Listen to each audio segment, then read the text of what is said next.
Ishda zerikib o'tirib birdan dengizga borgim kelib qoldi. Biroz o'ylanib keyin nima bo'lsa bo'ldi dedimda mashinaga o'tirib Koreyaning eng go'zal shaharlaridan biri Kanglanga yo'l oldim. Borguncha kunam kech kirdi. Yo'l-yo'lakay hotel bron qildim va nihoyat 3 soat deganda hotelga yetib keldim.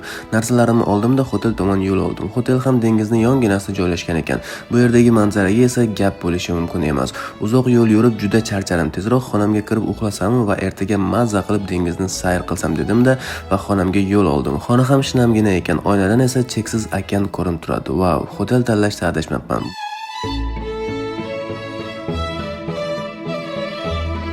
Bu yerda men uchun sochiq, mikrovolnovka va xolodilnik. Bu yerda esa tualet va yuvinish xonasi. Biroz televizor tomosha qildim. Televizorda ham qiziq narsa yo'q. Uning ustiga qornim ham ochdi. O'zing uchun o'l yetim dedimda internetdan pizza zakaz qilgandim. Darrovgina yetib keldi.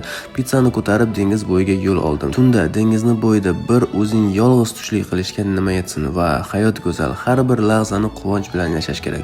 Shu paytda mashhur bir ibora yodimga tushdi. O'yna, kul, baxtli bo'l. Kim bilsin, erta keladimi, yo'qmi? Tushlik bo'lib magazindan marojna oldimda biroz tungi qildim. Axir pizzani hazm qilish kerak-ku. So'ng hotelga qaytib tishimni va yuz qo'limni yuvdim. Soat ham tungi 12. Endi esa mazza qilib uxlab ertaga ertalabdan bu go'zal manzarani sizlar bilan birgalikda sayr qilamiz. Qaytgancha kanalga obuna bo'lishni unutmang. Ertaga bizni bundan qiziqarli sarguzashtlar kutmoqda. Xayrli tun.